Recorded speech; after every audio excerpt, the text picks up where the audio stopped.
Muy buenas, es semana de Gran Premio de Fórmula 1, así que por supuesto pues vamos a hacer un análisis al circuito que albergará en este caso pues el Gran Premio de Estiria, ¿vale? Allí en el circuito de Austria.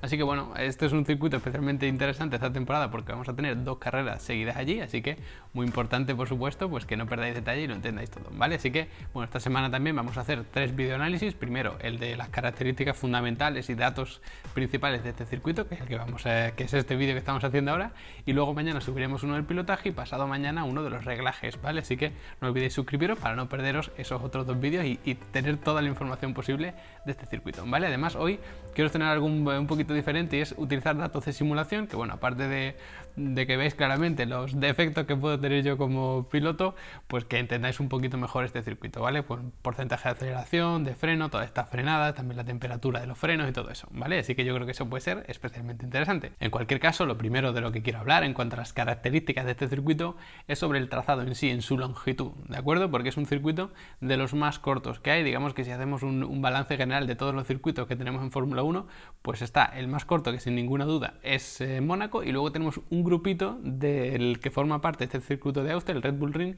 que es de los más cortos, ¿vale? Entonces que sepáis que es un circuito muy corto y esto conlleva algo fundamental, que es el tema estratégico, ¿vale? Por ejemplo, en Bakú o incluso en Paul Ricard, en el Gran Premio de Francia, pues era muy importante la enorme longitud que tenía ese circuito, porque para el tema estratégico pues era fundamental. Si tú intentas un undercut vas a tener una vuelta que dura pues a lo mejor 1 minuto 40 o así para ganar tiempo. Aquí si tú intentas un undercut, la vuelta que tienes para ganar tiempo pues es a lo mejor 1 minuto y poco, ¿vale? Entonces pues esa diferencia de tiempo es menos tiempo que tú tienes para sacar ventaja con el nuevo neumático, y entonces el otro piloto al que tú le estás atacando con el undercut tiene un poquito más de margen para pues contrarrestar. Es decir, que si entra en la vuelta siguiente pues ha tenido poco más de 1 minuto para defenderse y no casi 2, ¿vale? Como puede ser en otros casos. Así que bueno, esto es bastante importante.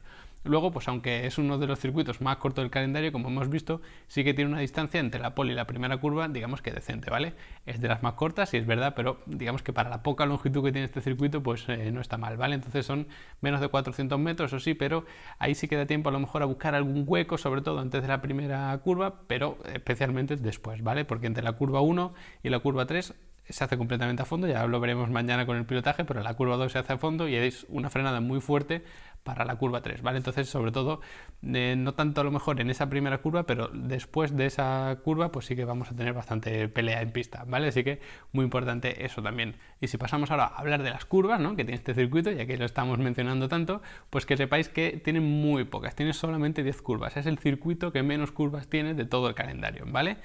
Podemos esperar que es un circuito con pocas curvas porque es un circuito muy corto, pero es que tiene tan pocas, solamente 10 curvas, que este ratio que hacemos siempre de curvas por kilómetro de circuito es de los más bajos, ¿vale? Solo está superado por Monza, que tienen menos todavía, no porque tenga menos curvas, sino porque es un circuito más largo, ¿vale? Entonces su densidad de curvas pues sí que es un poquito menor, pero como veis, pues un circuito muy dominado sobre todo por el pedal del acelerador, ¿de acuerdo? Como veremos también un poquito más adelante. En cualquier caso, solo son 10 curvas, como digo, y solamente 3 son a izquierda. Además, una es la curva 2, que se hace completamente a fondo, así que sí que tenemos la curva 6 y 7, que son a izquierdas y son muy exigentes, eso sí, tenedlo en cuenta, pero digamos que ese neumático delantero derecho no trabaja mucho, excepto en ese punto concreto. Entonces, bueno, si se enfría demasiado puede tener algún problema ahí, pero bueno, digamos que no suele ser el neumático que más se degrade, aunque bueno, esto también habrá que tenerlo muy en cuenta, ¿vale?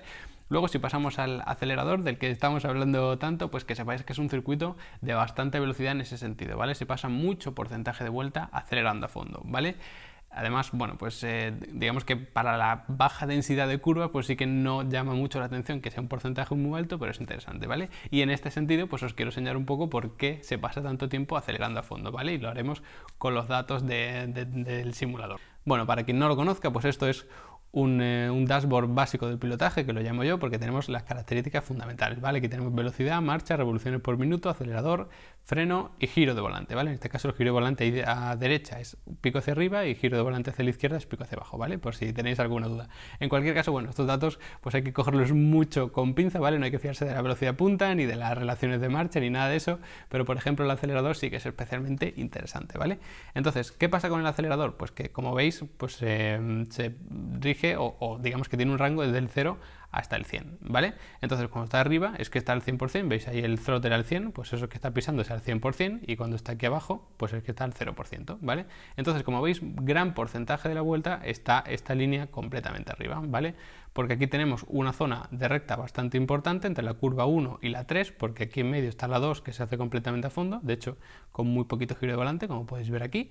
Luego aquí sí que ya tenemos esta frenada bastante fuerte, se acelera con mucho cuidado, no se suele acelerar tan mal como yo a lo mejor, pero bueno, sí que se tiene que acelerar con mucho cuidado, aunque hablaremos de eso mejor en la clase de los reglajes y también el pilotaje, por supuesto. En cualquier caso, luego aquí tenemos otro tramo de recta, aquí una vez más fuerte frenada para la curva 4 en este caso, y luego aquí sí que hay unos puntos en los que no se acelera demasiado, ¿vale? Pero como podéis ver, más o menos de aquí hacia atrás, que es más de la mitad del circuito, pues se va prácticamente todo el rato acelerando a fondo, ¿vale? Solo se suelta en 1, 2 y 3 curvas, ¿vale? Normalmente tenemos más, entonces, bueno, pues al tener más densidad de curvas se suele soltar un poquito más el pedal del acelerador. Luego aquí pues tenemos otro tramo de recta importante, aquí un pequeño tramo también de acelerador a fondo, pero muy pequeño, y aquí, sobre todo, pues veis que esto ya sería la recta de meta y volveríamos aquí, ¿vale? Entonces, como veis, un tramo muy grande aquí, venimos también de un tramo bastante grande, aunque aquí parezca corto porque vendríamos desde aquí de la anterior vuelta, ¿vale? Luego aquí otro tramo grande y luego aquí también otro importante, ¿vale? Incluso aquí tenemos otros pequeños en medio. Entonces, como veis, pues muy importante el acelerador aquí, ¿vale? Si analizamos ahora el otro pedal, pues os podéis imaginar que pues tampoco tiene un porcentaje de freno muy alto, ¿vale? Porque si la mayoría del tiempo vamos acelerando, no vamos a ir tocando el pedal del freno, ¿vale? En cualquier caso, pues este circuito tiene una dificultad, digamos que media alta, ¿vale? Podríais pensar que, bueno, pues si tiene tan poca frenada, solamente tiene 10 curvas, pues va a tener poca frenada, la dificultad es baja. Pues no exactamente, ¿vale? Y ahora os explicaré por qué. Tiene en total 6 frenadas, ¿vale? 3 de ellas son fuertes. ¿Y cuál es el problema? Que las 3 primeras son las fuertes y luego las 3 segundas son las más débiles. Entonces eso hace que en la primera parte del circuito, donde tenemos esas 3 primeras frenadas fuertes, pues los frenos se calienten bastante, ¿vale? Y hablaremos más de esto en el vídeo de los setups, analizando un poco también los conductos de refrigeración de freno y demás. Pero que sepáis que aquí el aire es bastante poco denso, entonces es muy complicado refrigerarlos, ¿vale? De hecho, podemos echar un vistazo al gráfico del freno. El gráfico del freno es este rojo y es donde se destaca más todavía mi falta de habilidad para pilotar, porque bueno, estas frenadas no deberían tener esta pinta ni mucho menos, ¿vale? Pero en cualquier caso, lo importante es que sepáis cómo se maneja este gráfico, que es igual, ¿vale? El 0 es que no estoy pisando el freno, el 100 es que lo estoy pisando al máximo, y esto pues el supuesto trail braking, que tampoco está del todo bien hecho ni mucho menos, ¿vale? En cualquier caso, ¿qué llama la atención? Pues que en este circuito tenemos en el gráfico del pedal del freno 3 picos muy grandes aquí al principio y 3 más pequeñitos aquí en la segunda mitad, ¿vale? O sea, si dividimos la vuelta de aquí para atrás en una mitad y de aquí para adelante en otra mitad, los 3 picos grandes están aquí. Es decir, aquí tenemos 3 frenadas fuertes y luego, aunque tenemos otras 3 frenadas, son bastante pequeñas, ¿vale? ¿Cuál es el problema de tener las 3 frenadas fuertes aquí, aunque tengamos tramos importantes de recta? Pues que los frenos se van sobrecalentando, ¿vale? De hecho, le podemos echar un vistazo, que en este caso pues sería este gráfico, ¿vale? Ya os digo, los datos exactos no nos interesan, lo que nos interesa es la forma que tiene el gráfico. Como veis, pues empieza la vuelta con los frenos bastante fresquitos, podríamos decir. Primera frenada, las temperaturas se disparan de los 4 neumáticos, más o menos. Bueno, aquí habría que jugar, por supuesto, con el balance de freno, todo eso, pero digamos que los 4 frenos, o la temperatura de los frenos en general, sube.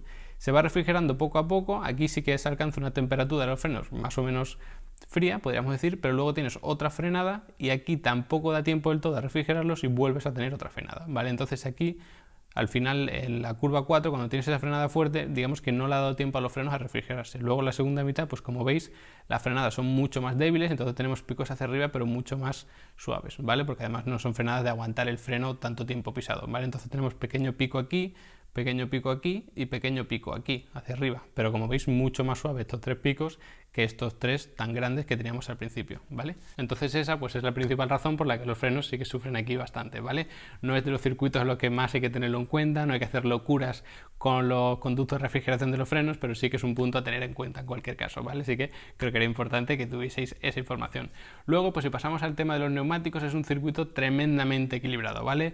El agarre es medio, la abrasión es media, el estrés que sufren los neumáticos también es bastante medio, podríamos decir, porque es verdad que hay 3 frenadas que son considerablemente fuertes, también hay curvas de velocidad media, velocidad alta, pero realmente no tenemos un estrés excesivo en los neumáticos, ¿vale? Se considera un estrés más o menos medio. Entonces, bueno, los neumáticos no deberían sufrir mucho aquí porque la presión del asfalto, como digo, es media, así que por ahí no debería haber ningún problema, y entonces por eso Pirelli ha decidido traer la gama más blanda de neumáticos y la media, ¿vale? Porque como tenemos dos grandes premios aquí, pues en uno ha decidido poner la gama más blanda de neumáticos, que probablemente sea suficiente para que aguanten este gran premio, y en el otro la gama intermedia, ¿vale? Es decir, en uno C2, C3, C4 y en otro C3, C4, C5, ¿vale? Para que lo entendáis y que este análisis pues sirva para los dos grandes premios, ¿vale? Tanto el de Estiria como el de Austria, porque al fin y al cabo son en el mismo circuito. Y luego en cuanto a las estrategias, pues que sepáis que no es un circuito que destaque por locuras en las estrategias. Ya hemos dicho que al ser un circuito tan corto, pues aunque tú intentes un undercut, el otro se va a poder defender muy rápido, porque terminas la vuelta muy rápido, ¿vale? No son vueltas de 1 minuto 40 ni mucho menos, así que